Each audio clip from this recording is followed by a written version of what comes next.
What if you could help others to find the power to heal themselves?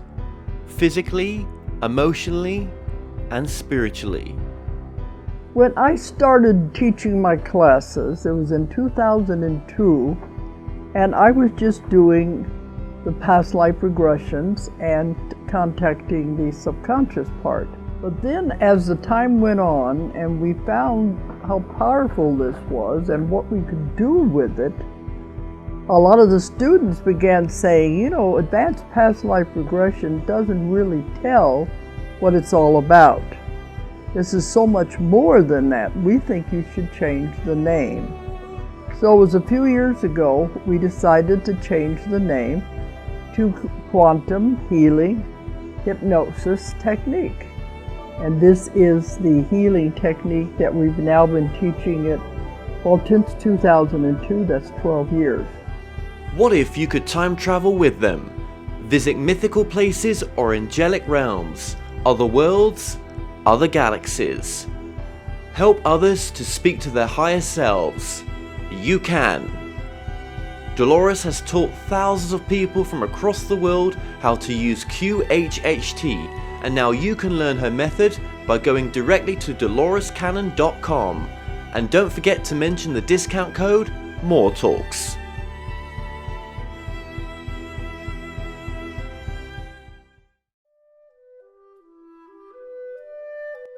Established over 100 years ago, Watkins Books is one of the world's oldest and leading independent bookshops specializing in esoterica.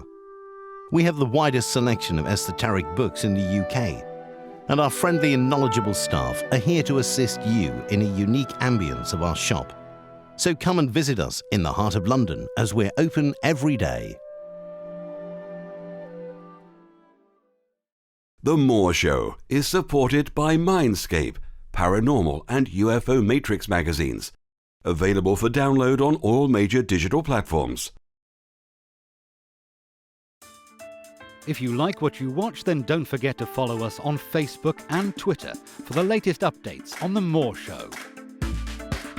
Remember to subscribe to our YouTube channel for new weekly television and radio shows.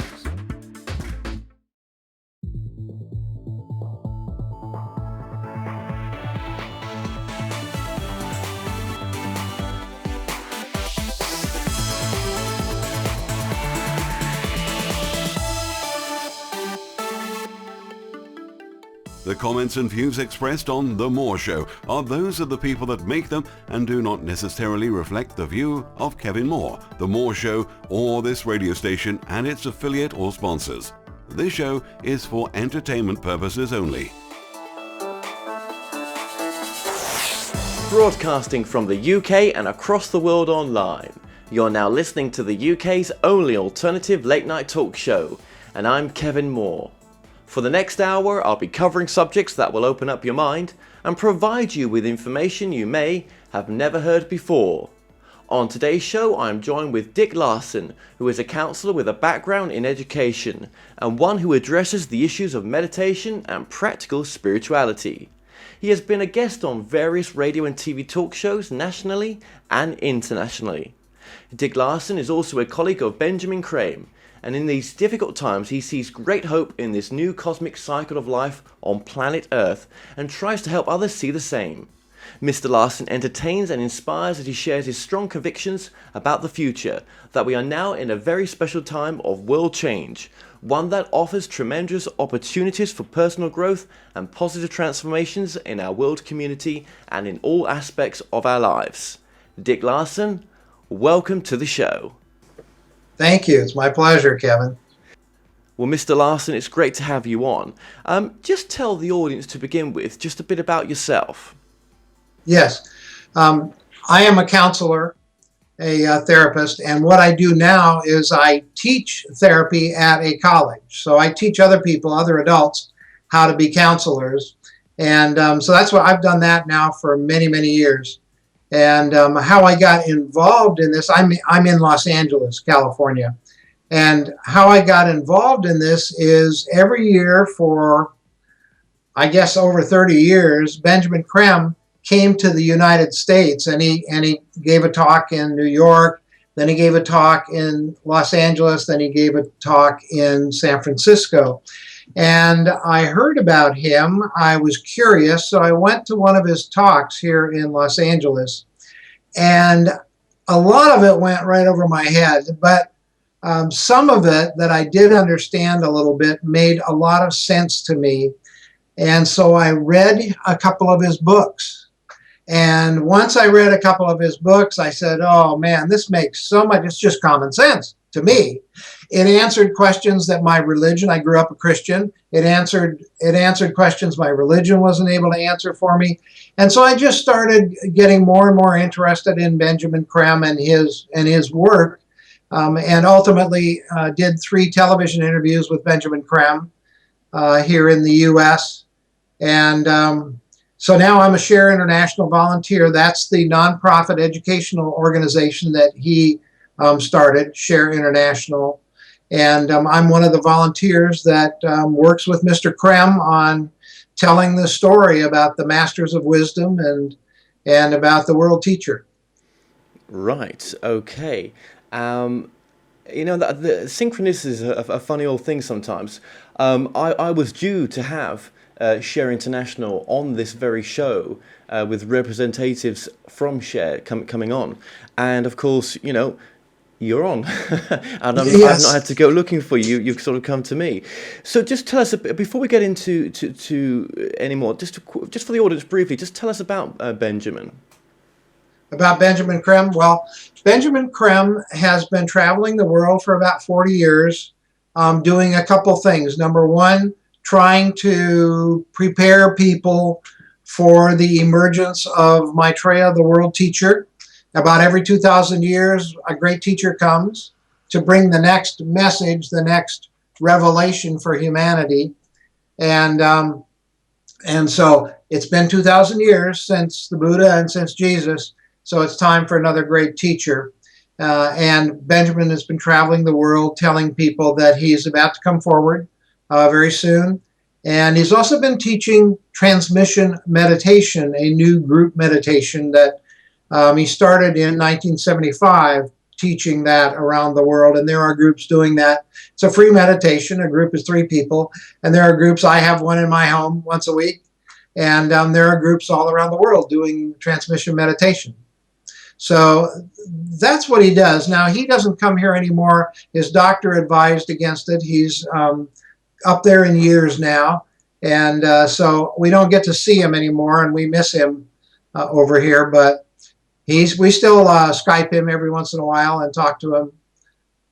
Wow, okay. Now, and what was it about, in particular, some of the teaching that really resonated with yourself as well, in a sense? Well, the idea of a teacher made a lot of sense to me, because over the eons, humanity has been given more and more information whenever humanity is ready for it. And it works out to about an average of every 2,000 years. And so that made a lot of sense to me. Now, being a Christian, I thought it would be Jesus. Well, it turns out Jesus is one of the masters that is coming with Maitreya, the world teacher. There will actually be 40 before this age, the age of Aquarius, and we can talk about that if you want to. But before this age is over, the next 2,000 years, there will be over 40 masters walking amongst us for the first time in 98,000 years, giving us advice and making suggestions. They would never force us to do anything because our free will is sacred, and that's how they treat it. And so that just made a lot of sense to me. Then he started talking about what is God, what is the soul. There was one thing I read, it said the nature of the soul is to serve. And I just went, yes, that's it. The nature of the soul is to serve. And then he said the purpose of any good meditation is to make contact with the soul. And that made sense to me. I hadn't done any meditating at all.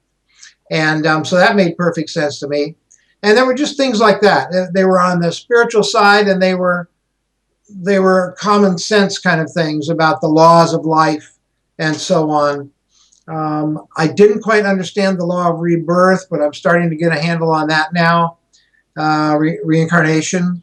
And the way I'd heard about it didn't work for me, but he made it so common sense that I was able to grasp it. So he brought things down to a level I could understand them. Yeah. I remember, reading just one of his books, because he told me to read his books obviously before any interview was to take place.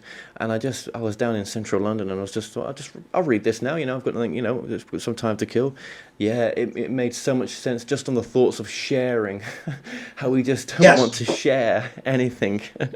And what problems these calls. I mean, this is just the tip of the iceberg of his work, but just those first few words that I got to read, I was like, wow, yeah, that's so obvious. People in America get afraid of that word sharing because they think we're talking about communism or socialism or whatever, and people get edgy around that. But that's not the kind of sharing Benjamin is talking about. He's talking about nations sharing their excess, whatever they have excess of, sharing it with somebody who has a need for that, and then probably returning in exchange, we would probably get something that we needed that they have an excess of. And that's the kind of sharing that he's been talking about, not people like you and I giving up our life savings, or being forced to give things away or anything. That's not the kind of thing at all that he's talking about. He's talking about nations sharing their excesses. Makes a lot of sense. Yeah, it does. And okay, because I know we've only got limited time here, so there's so much in this, really. Yes. Where did Benjamin get his information from as well? Let's start there. Please, that's a great question. People always ask me, well, if your source is Benjamin Creme, where does he get his information? Benjamin Creme gets his information from one of the 63 Masters of Wisdom. They're called the Masters of Wisdom, and this is all called the Ageless Wisdom teachings, Ageless Wisdom. I'm a student of the Ageless Wisdom. And so the kingdom of souls, or the kingdom of heaven, or whatever you want to call it, is made up of these great these great beings who have gone ahead of us in evolution. Every kingdom feeds the kingdom above it. The mineral kingdom feeds the plant kingdom. The plant kingdom feeds the animal kingdom. The animal kingdom feeds the human kingdom. We owe our physical bodies to the animal kingdom. And then the human kingdom feeds the spiritual kingdom, because we're both. We're spirit and physical body. So we're both. And that's why we're the caretaker of all the kingdoms below us. So as we evolve, we finally learn all the lessons that planet Earth has to teach us, and we don't need a body anymore on the planet. So then we become a permanent conscious being. Well, that's what the Masters of Wisdom are. They're called the Lords of Compassion, the spiritual hierarchy of our planet. That's who the Masters are. Well, Benjamin Creme is in 24-hour contact with one of these Masters, and that's where his information comes from. Right. So are these masters on, as you're saying there, if I've got this right, they're on an ethereal plane, they're on a, well, you could say they're in heaven in a sense, or would you say they're in some sort of spiritual plane? Yeah, their consciousness, some of them are in bodies, physical bodies, and some of them aren't, hundreds of years old, physical bodies. They live in the mountains and desert regions of the world, so they don't have to put up with the smog and the noise pollution that you and I have to put up with. But they live in the desert and mountain regions. Maitreya lived in the Himalayan mountains, and he made his body before he came down to walk among us. He made his body. It's indestructible. He's about 6'3". It's a male body. And he came down out of the Himalayas into Pakistan and kind of test drove his body a little bit to get it acclimated. And then he flew by jet airplane to London, which is his home base, to fulfill the prophecy that he would come out of the clouds. He flew to London on July 19th, 1977. And there's no accidents. The Masters, they're the great scientists. They know it all.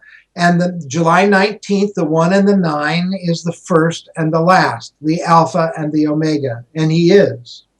And July 1977, 777. 7 is a very spiritual number. I always say 777 is the opposite of 666.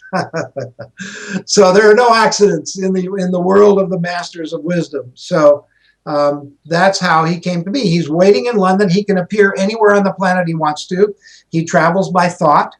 He can appear in 40 places at once. little pieces of his consciousness are in each of those 40 places. I mean, I can't wrap my brain around this, but he can do this. And so he appears to people a lot. He'll appear to people as a homeless person, as a woman, as a child, in all different guises, usually to teach someone a lesson of some sort and to give people hope. Your listeners and your viewers have probably seen Maitreya or one of the masters. He works very closely with the Master Jesus. Those two are best friends. And so they've been doing a lot of public appearances.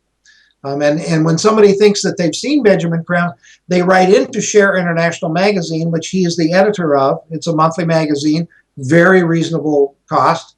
No advertising because he doesn't want to be obligated to anybody. And they'll write in, and he publishes a section of letters from readers, and he will confirm if somebody has an experience of one of the masters, he will confirm that they did and who it was that they saw or talked to. It's very interesting.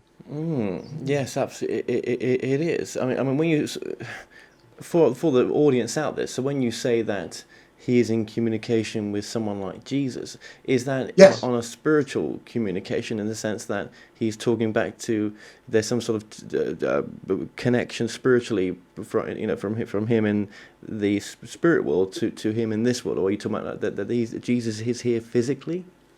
Yeah, Benjamin Creme never talks about his point in evolution or his spiritual level or anything like that. He's very humble about that. It's not something that he ever talks about. But he's the most evolved man I've ever met. I can tell you that. Yep, but that's just my experience. Absolutely, but what I was actually trying to say there was that you mentioned that Maitreya is in communication with Jesus. Yeah.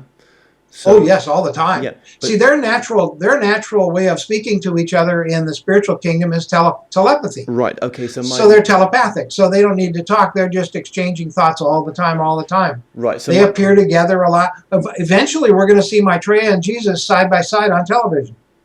You really think that Jesus will come down incarnate? Well, he already has. He's living in a male body outside of Rome. A couple of cardinals around the Pope know that he's here. They've been asked not to say anything because, again, that would infringe people's free will. And free will is sacred. Do you think it could...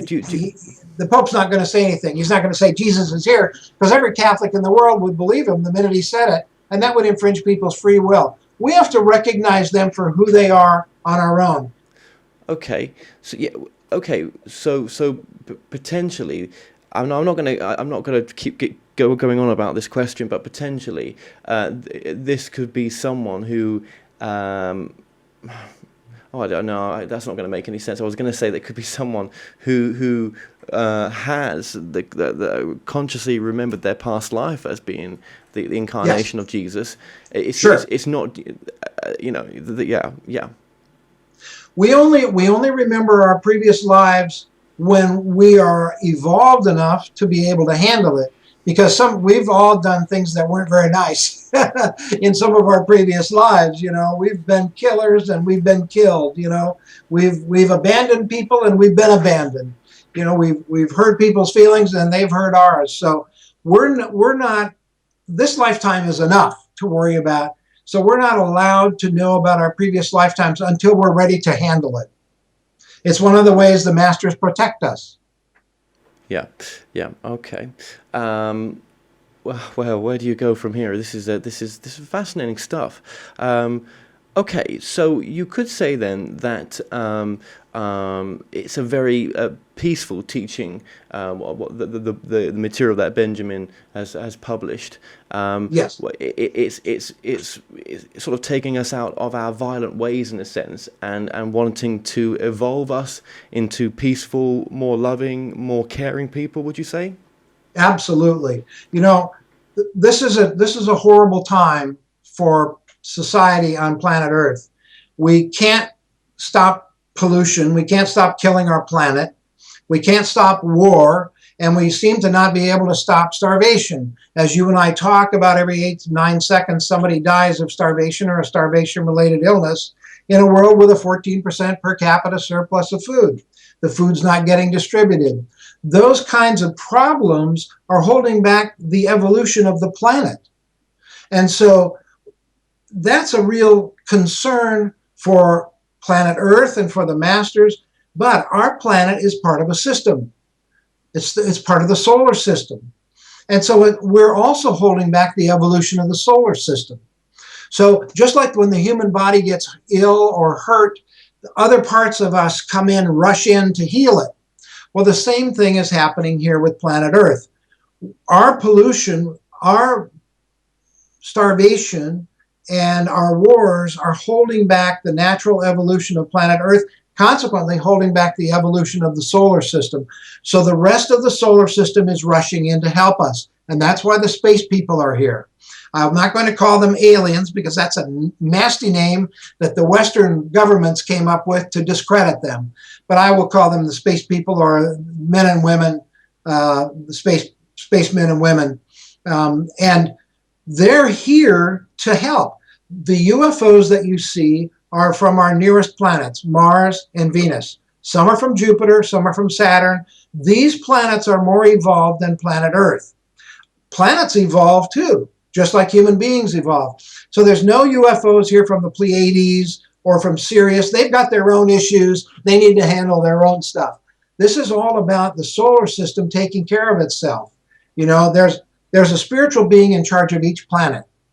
And we call that being Jehovah, or whatever name we have for God. But each planet has a spiritual being that ensouls that planet. And the life on that planet has a plan for that planet.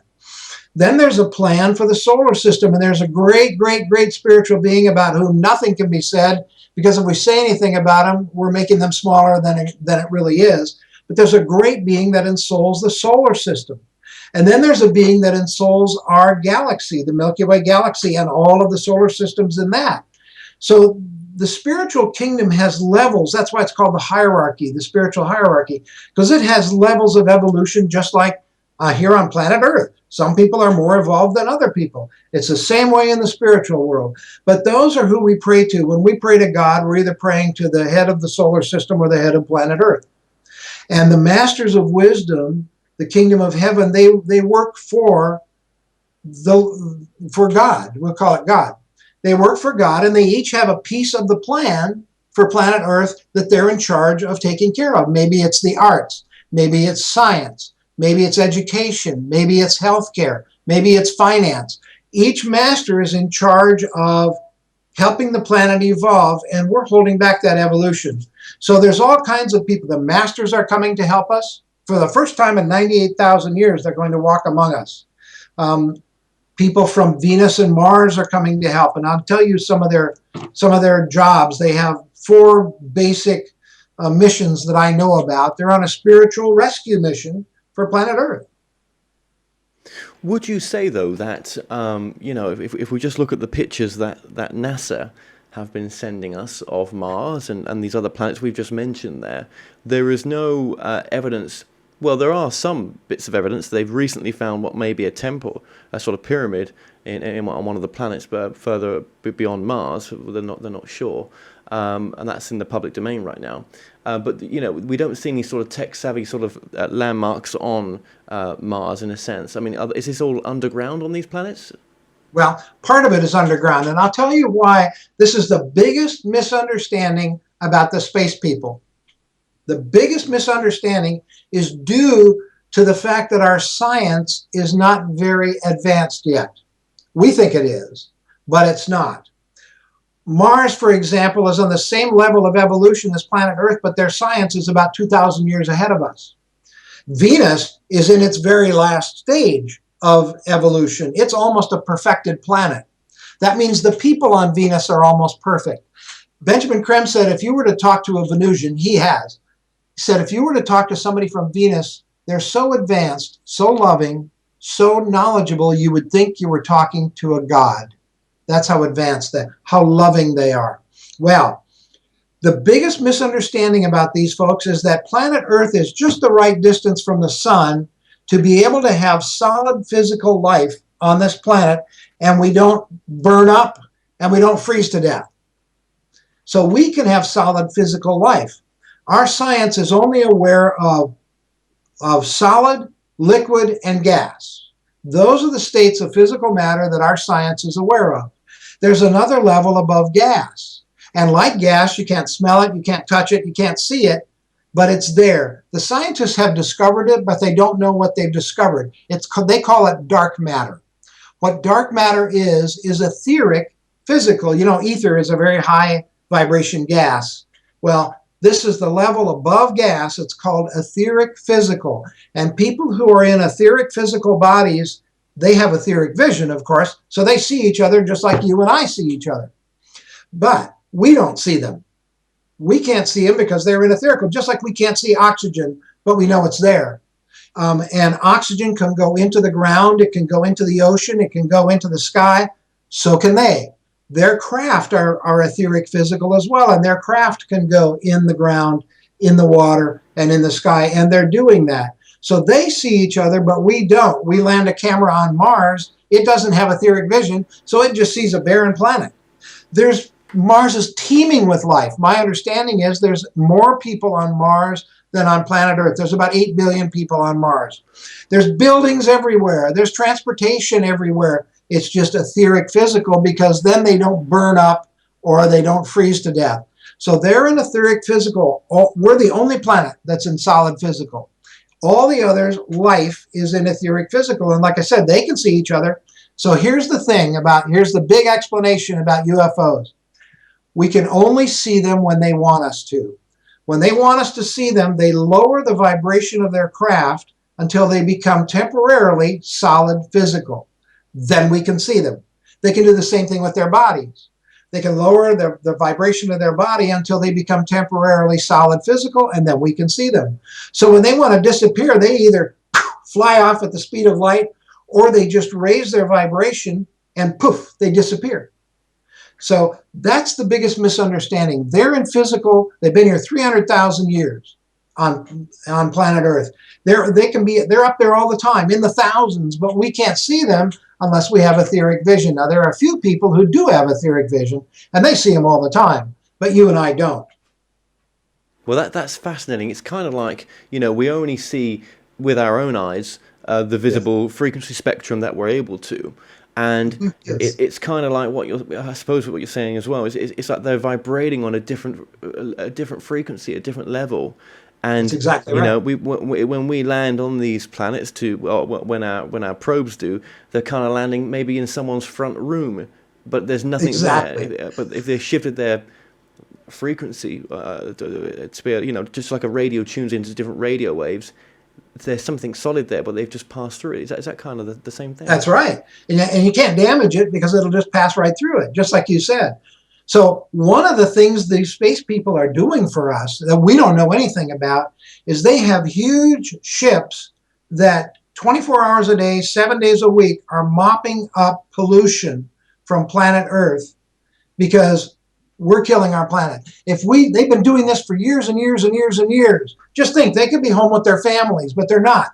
They're up in a spaceship over on planet Earth, cleaning up our pollution to keep our planet alive. Now, it's not their mess. So karmically, they're limited to how much they can clean up. But in the meantime, they've been working to clean up as much as they can to keep the planet alive until we wake up and start to clean it up ourselves. Right. So, I mean, we owe them a huge karmic debt for doing this, and we don't even know they're doing it. They've got ships in the earth cleaning up pollution, ships in the oceans cleaning up pollution, and ships in the air cleaning up pollution. And Kevin, the biggest pollution that they're cleaning up is something we don't know about because we don't know about etheric physical yet, and that is nuclear pollution. Our instruments are too crude to measure etheric physical. So there is nuclear pollution, etheric nuclear pollution, spewing out of all of our nuclear plants, polluting our planet like we don't even know about it. Their main thing they're mopping up is nuclear etheric pollution to try and keep our planet alive. Benjamin Creme's master has said there are two major issues that this pollution has caused. Nuclear pollution has caused, well, the first thing it's done, all pollution does this. It lowers our body's immune system. So we're getting diseases, cancers, and things that we wouldn't normally get.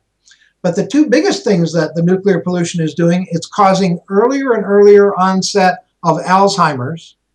And the second thing it's doing is causing greater and greater incidence of autistic children being born. The incidence of autistic children has gone from 1 in 800 to 1 in 80. And it's happened very, very fast. And it's because of this nuclear pollution that's just infecting our entire planet. Yeah, which is not good. We just do not know enough of what we're doing, do we? Sometimes, in the sense of No, we don't. The pollution and the pain we cause to Mother Earth. Really fascinating stuff. But just going back to, I've had people who have, talked about Pleiades, talked about other races. Where does your understanding of these other races fit in? Because you're talking about not interdimensional travel, you're talking about travel within our own star system. But yes, with these other races, what do you have to say about those? I don't know much about them. I'm sure that they have a lot of issues they're dealing with, and I'm sure some are very, very advanced. I'm more concerned about us and our solar system and the plan of God for planet Earth and how we do that plan. And so I can tell you this.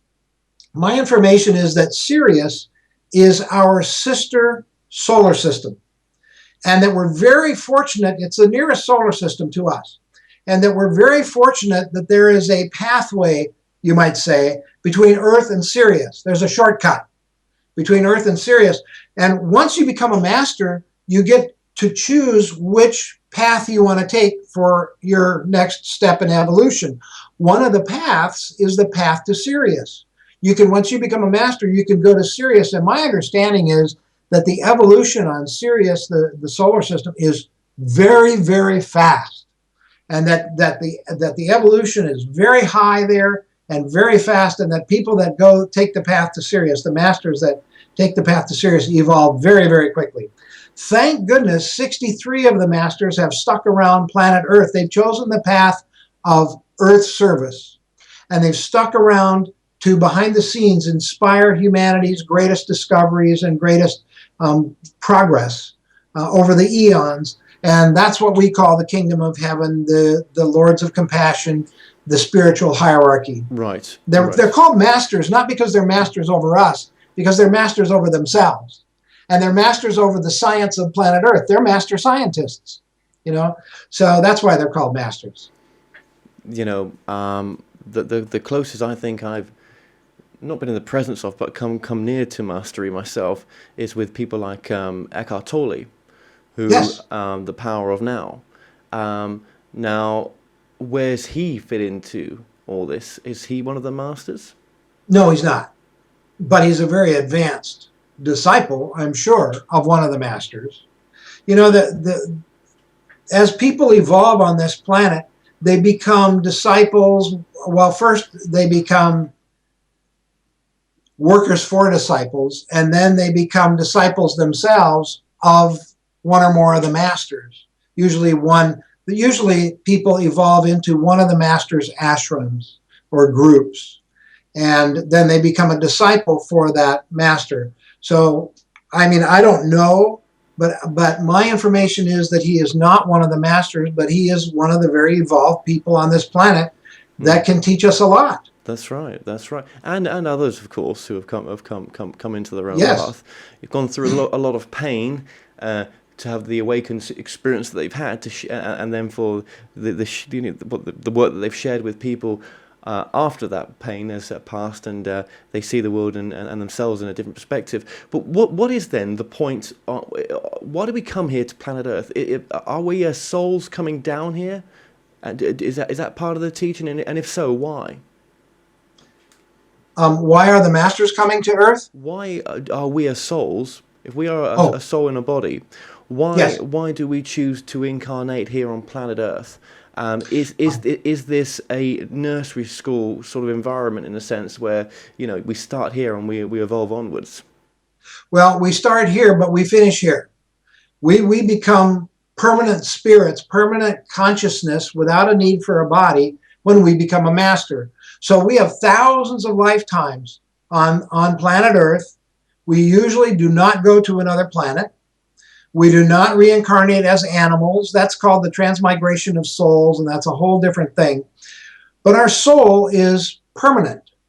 And so our soul lives on after the physical body dies. And when the time is right, with the guidance of the masters, our soul takes on another body. And so it will always be an earth body, is my understanding. And we will come back as a man or a woman. We will have children or not have children. Whatever our goals are, our purposes are in that next lifetime, it will be the soul's job to wake us up to those purposes and get us to do those purposes in the next lifetime. So in every lifetime, we have purposes. And then when that lifetime is over, the soul remembers exactly where we left off, and it picks up there in the next lifetime. So all the lessons that are learned are not lost. The soul remembers them. It remembers our exact point in evolution, and that's where we pick up in our next lifetime. Okay. So if I was a composer in this lifetime, I'm probably going to be on that path for the rest of my time on Earth. So I'll probably be born and be a 6-year-old prodigy who can compose music at age 6. Or the artists that are prodigies. These are obviously people that did this in a previous lifetime, maybe in several previous lifetimes, and they're just picking up where they left off. So it happens very, very quickly. Now, during those thousands of previous lifetimes, we're basically asleep. And our soul has nothing to do because we don't know we're a living soul. We don't understand that. So the soul is basically asleep. There's nothing it can do until we start to wake up. And where planet Earth is right now, this is a huge moment in time for planet Earth, Kevin, because my understanding is that where planet Earth is now, we're waking up. We're realizing that we're living souls, and it's time for us to get the next lesson. You know, the Buddha taught the wisdom of God. Jesus taught the love of God. Maitreya, the world teacher for the age of Aquarius, is going to teach us God's will, the will of God, and the purpose behind that will. That's the next lesson for humanity, God's will. The masters see that we are ready to start doing God's will more and more, so it's time to tell us what it is. And so that's the teaching that we will get now. There are 2 big steps forward for humanity now: learning and doing God's will, and cooperation instead of competition. That's going to be a huge change for our planet. We're moving from a me or you planet to a me and you planet. It's no longer about getting how much we can get for ourselves because there's a shortage. There's enough for everybody. So now it's about helping other people get theirs. Cooperation is the next step forward for humanity. Right.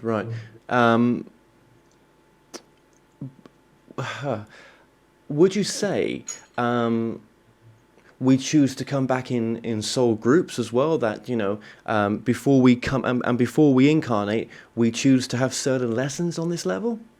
Absolutely. There is group incarnation.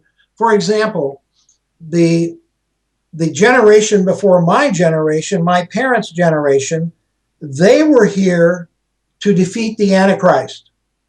That was Hitler. The Antichrist for our time was Hitler. Was expressed through Hitler, Mussolini, and a couple Japanese generals. They tried to conquer the world, and they would have if it was not for that generation. That generation, they stopped everything. Women went to work in factories building tanks. They stopped everything to win that war and defeat the Antichrist. Now, they didn't know it was the Antichrist. Actually, the Antichrist isn't a person. It's an energy that's released through one or more people. During St. John's time, when he wrote the book of Revelations, the Antichrist was acting through Nero. Nero was incredibly evil, and killed millions of people, persecuted the Christians, something fierce. But he single-handedly destroyed the Roman Empire. Well, that's what the Antichrist energy does. It's intentionally released by God to break down the old order and pave the way for the new. It was released through Nero 2,000 years ago to break down the Roman Empire and pave the way for Christendom. It was released through Hitler, Mussolini, and a couple Japanese generals. If you think about it, Hitler did everything the Antichrist was supposed to do. It was incredibly evil, killed millions and millions of people, and fooled millions of people for almost 30 years into believing he was going to create this perfect world. He was the Antichrist for our time, and that generation put them down. Well, now what's coming in is a generation that's ready to learn the lessons of Aquarius. The energies of Pisces, we've been in alignment with the great constellation Pisces for the last 2,000 years. And so we've been receiving the energies from that great constellation. The energies of Pisces are individuality and dedication to an ideal. It was dedication to the ideal of freedom that saved the world from the Antichrist. In dedication to individuality is man has come out of the herd. Now we stand up for ourselves.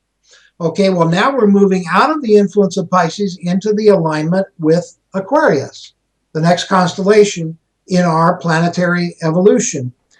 And so now we say we are in the age of Aquarius. Well, the two primary energies of Aquarius are synthesis and cooperation. So now things are going to be accomplished through groups. You're going to see groups accomplishing a lot. They marched in Egypt in the streets for a few days and threw out the government. That's what this is going to be like. Cooperation, working together. Benjamin Creme's master even said that the President of the United States will no longer be one person. It will be a panel of wise people. So it's going to be group work, cooperation, instead of competition for the next 2,000 years. Well, that does sound like a utopia in one sense. Well, that's what we're here for. We're here to make that happen. Yeah. Okay. So there's a lot of the teachings fit in with modern day understanding of a potential understanding of what we're here for, and where we go to. A potential understanding. I don't think we'll ever really understand it, but it's what feels right, isn't it? If this feels right for the audience listening, then it's right. And would you say you can pick and choose? That spirituality in your understanding of it is the idea to pick and choose what feels right, rather than religion telling you what to think and what to feel?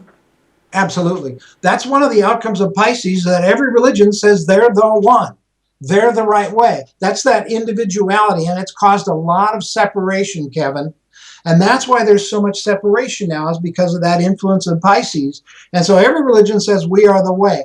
What the masters say, is my understanding from Benjamin Creme, is that free will is sacred and that we each have to make up our own mind. Nobody has the right to tell us what to believe, or that this is the one way. There are many paths to God, and we get to pick one.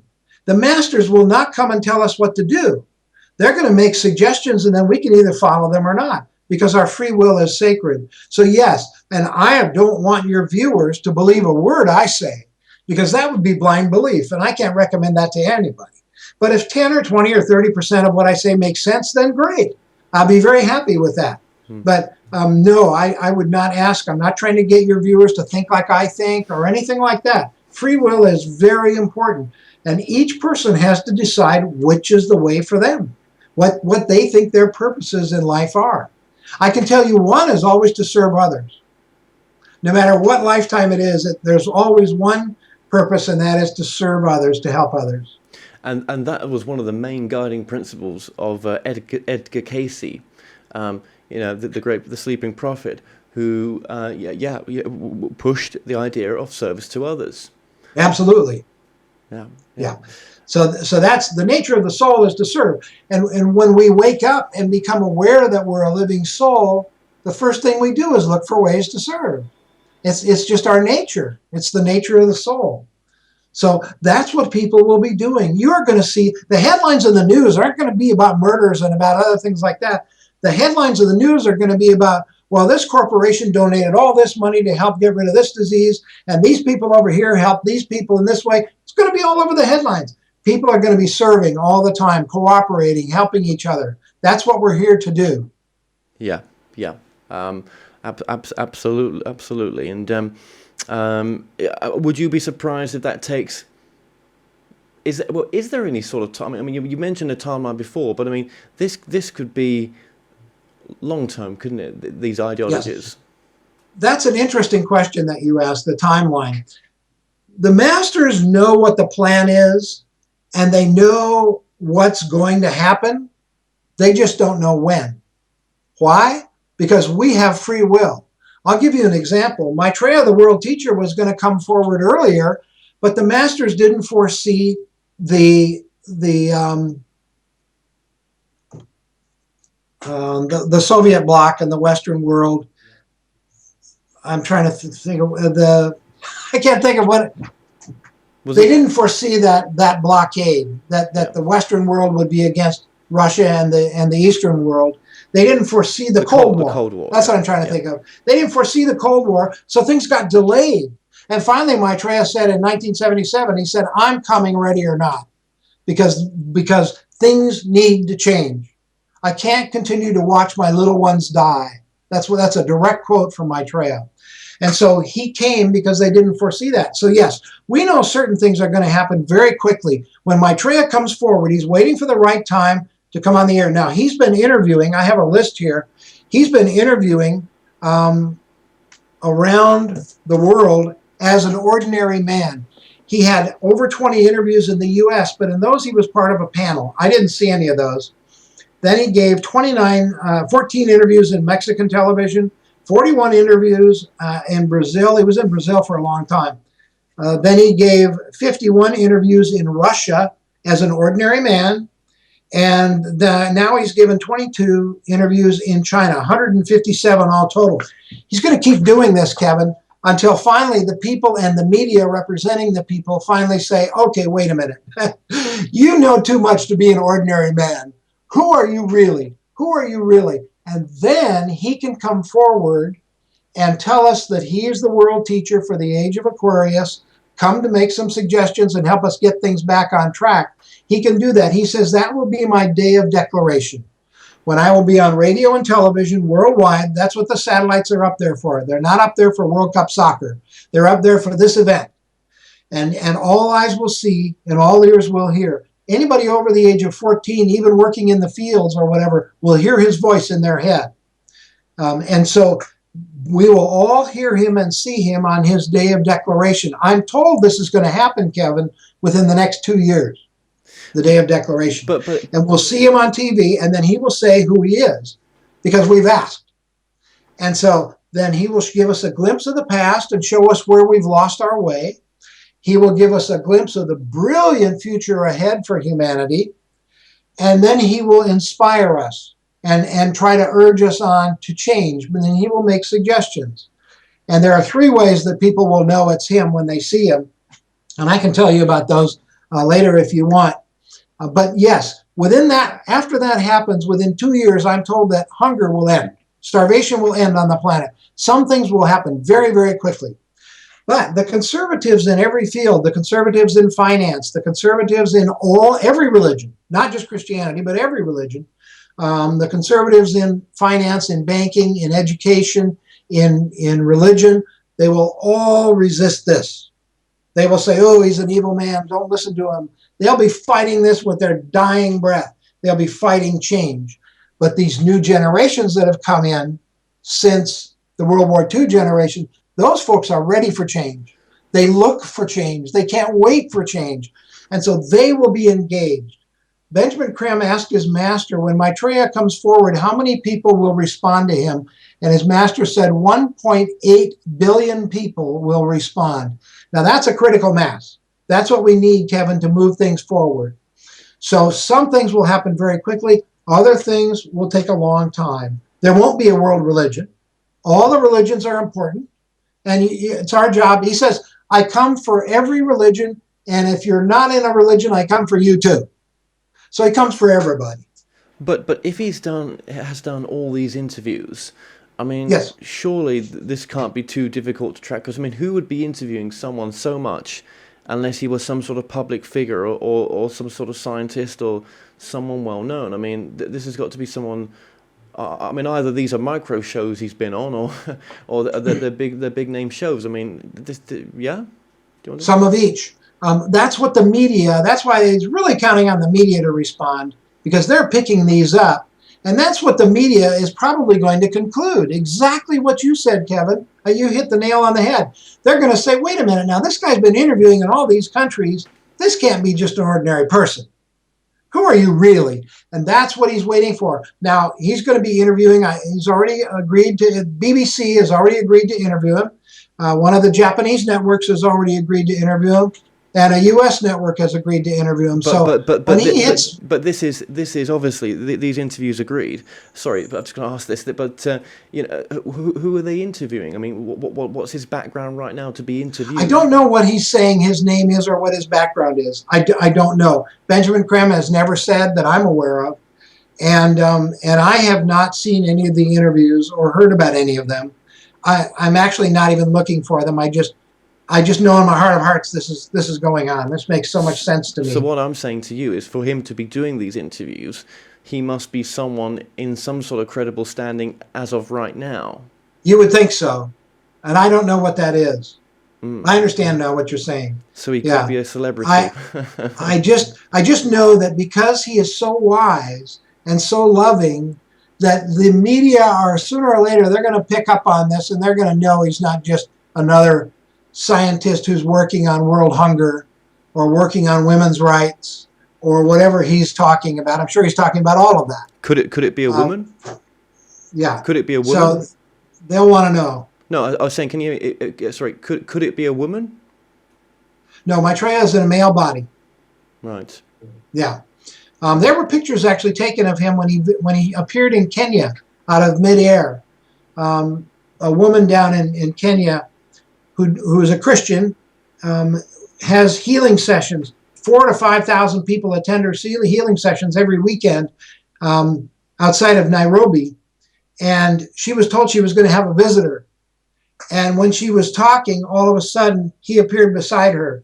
Now, he was dressed like they expect the Christ to be dressed. So they immediately said, "Jesu Christus, Jesu Christus." They bowed. They recognized him as the Christ immediately. He talked to them for about 16 minutes in perfect unaccented Swahili. And then he turned to leave, and a guy offered him a ride. And he said, "Thank you very much." And the guy said, "I only went about 2 miles down the road." And he said, "I can get out here." And the guy said, "Well, I said, there's nothing here." And he said, "That's all right. I'll just get out." The man said he got out. He took about 6 steps and disappeared into thin air, just like he had originally come. That was Maitreya. The editor for the Kenyan Times happened to be there for that event, and he took pictures. And so there were pictures of Maitreya in the Kenyan Times, and the headline said, "Did Jesus appear in Nairobi?" They thought it was Jesus. So that was about 12 years ago. So there are pictures of him. He kind of looks like every man. You can't pin down what country he's from. Although I'll tell you this, his home base is in the Asian community outside of London. And so I suspect he looks acceptable to them as a member of their community. Right. Okay. Very fascinating. Very fascinating. Yeah. Some may say that maybe he's not from this planet, in the sense of perhaps he's connected to the as you call them, space brothers and sisters. Yes. I'm sure some people will say that. In fact, he's not. He is the first. He and the Buddha were the first 2 human beings to completely go through evolution on planet Earth and become masters. And that's why he is the first and the last. He's the first human being to evolve. He evolved very, very quickly. Of course, he had a great teacher. God was his teacher. But he evolved very, very quickly and became the first human being to enter the kingdom of heaven from planet Earth. And he's the last to stick around planet Earth to help us out. So he is truly the first and the last, the Alpha and the Omega. Right. So he is from planet Earth. Okay. Now, for those on this planet who you could say do wrong, murder, rape, hurt people, do you think, how the teachings may portray it as well, how do the teachings portray in the sense of, from my understanding, potentially we could have chosen to be the victim and someone could have chosen to be the perpetrator, to get an experience out of it for whatever reason that experience is needed. What does the teachings of wisdom tell you, in a sense? The ageless wisdom says that that's probably karmic. That if we were killed, we probably killed somebody, and now the scales are even; they're balanced. And we might even know that coming in the masters that talked to us as a soul before we were born may have said, if you're born here, you can be killed by this person that you killed, and then that will even the karmic scales between the two of you, and you won't ever have to deal with them again. If you want to get that karma out of the way, then you want to be born here. And we might decide, yes, I do. Or, I'll give you another example. We may decide to serve a couple, maybe there's one or two people that really served us well in a previous lifetime, really took care of us, and we want to help them. Maybe the way we can help them, let's say that they have an attachment problem. They get attached to people and they get attached to things, and if anything happens to those people, it totally throws their world upside down, and they need to learn to be more detached, more accepting of the things that happen in their life, knowing that it all serves a purpose. And so that person may be chosen to be born to them, knowing that as a 2-year-old infant, he's going to die of a disease, and help teach this couple about detachment. And that's why he came. He came to serve them in a way that they don't think is service, but it is. And so those kinds of things happen a lot, and it's almost always karmic. Yes. You may have a friend that you have no reason why this person keeps wanting to help you, but in a previous lifetime, you did that for them. So that's why it's happening. So we do reincarnate in groups because the karmic law has to be balanced out. So families, for example, my mother may have been my child in a previous lifetime. And so I came so that she could serve me as a mother because I served her as a mother in a previous lifetime. And so there's just balancing the karmic scales within that family. Yeah. So that happens all the time. Yeah. Yeah. Okay, and I'm all over the place here right now. Just that's okay. Just because obviously there's no way we can go through the whole work in 45 minutes, and we're approaching the top of the hour right now. So okay, and just going back to the UFO as well. Sure. Side of this. You'd almost think that the way you've spoken about, as you call them, space brothers and sisters, that they have been at our stage at some point in their evolution, and they've evolved past where we're at now, and they are now here to serve us in a sense, or they care for us. Put it at least that much. Yeah. That's why I said we owe them a karmic debt. And at some point, we're going to have to pay back that debt. Now, it might not be while we're alive. It might be succeeding generations that pay that debt. But we owe them a debt. Now, Venus, yes, they're, like I said, they're almost gods. I mean, they're almost done with their evolution. Now, when Venus becomes a perfect planet, it will disappear from our vision because it will become an etheric planet. We have one etheric planet in our solar system right now, and that's the planet Vulcan. It is a perfect planet. It has become etheric, and Venus is the next one to go there.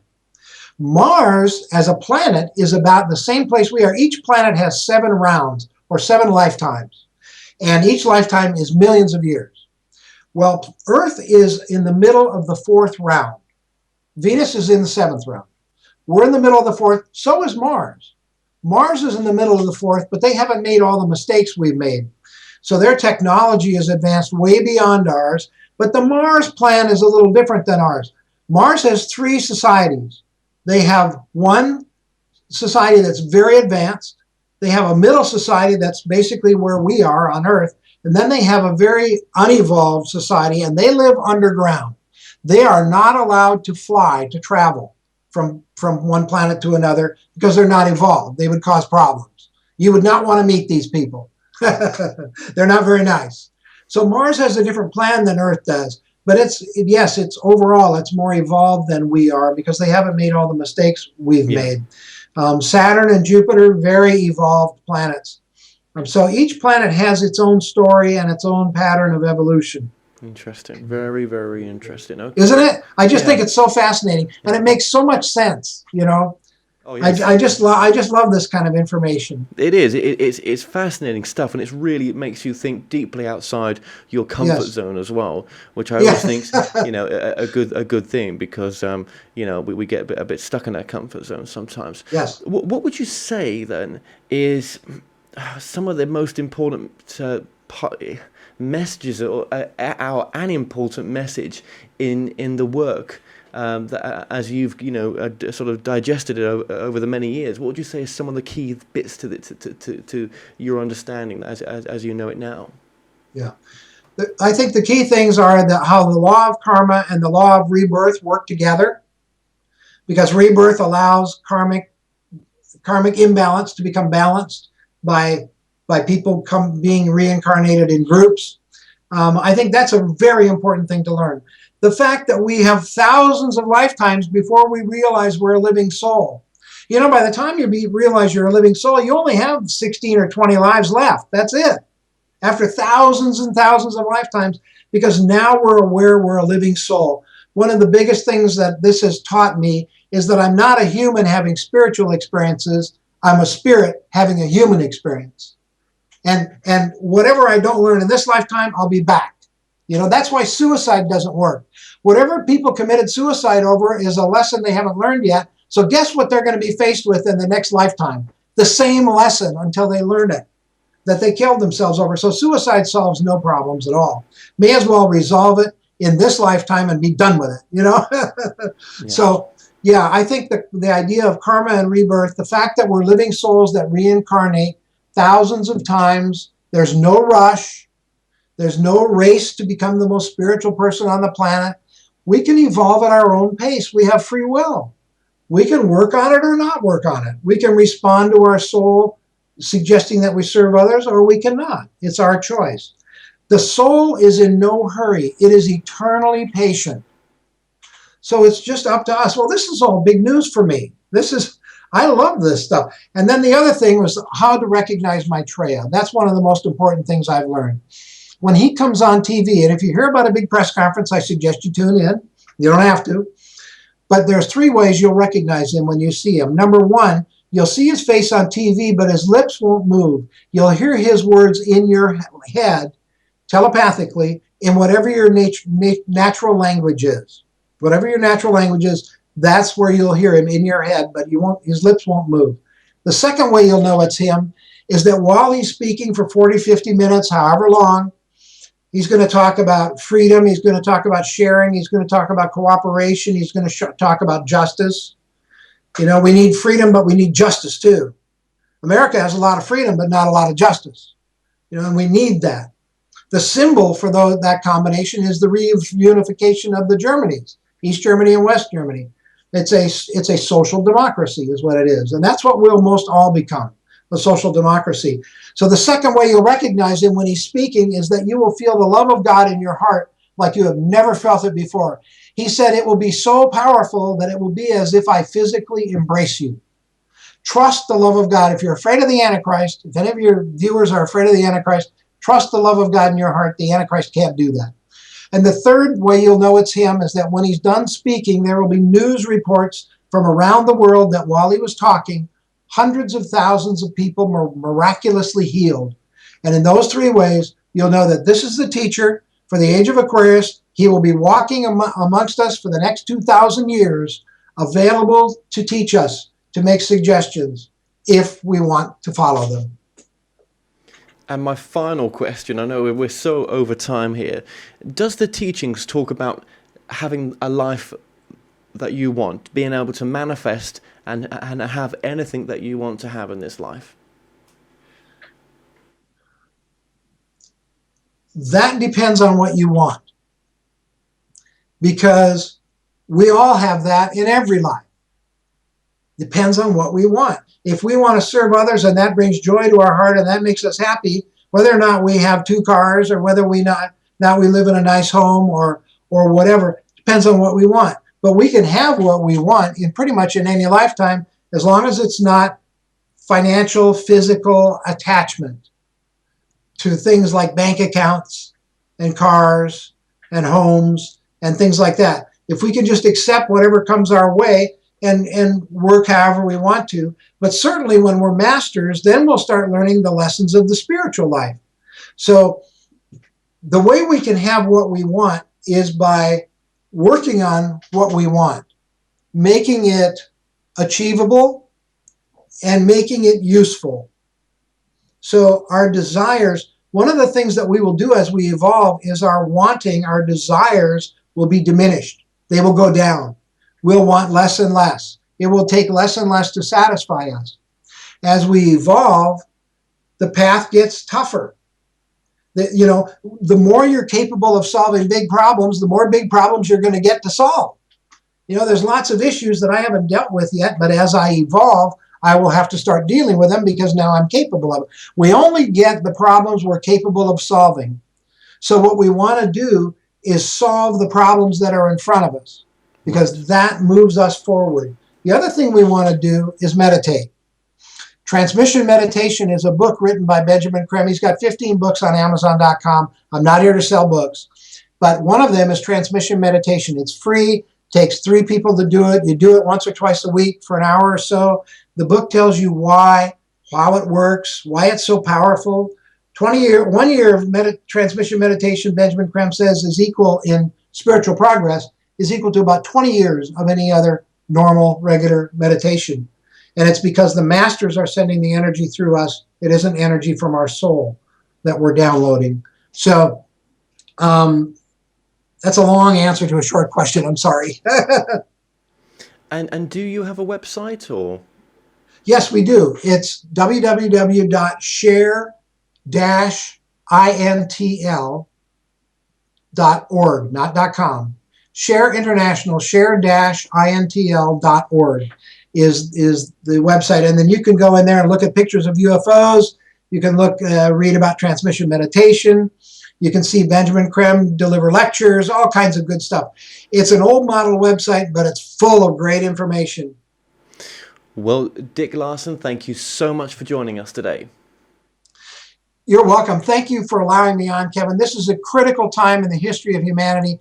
We are so blessed to be here now to participate in turning this planet around. It's a big responsibility, but we're clearly up to it. So it's a privilege to be alive now. Thank you so much for having me on.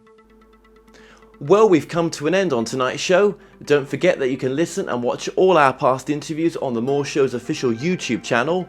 Remember to subscribe to our YouTube channel for new daily shows. You may also find out more on all past and upcoming guests on the show via themoreshow.co.uk, and do like us on Facebook and Twitter for the latest updates. So until next time, be safe.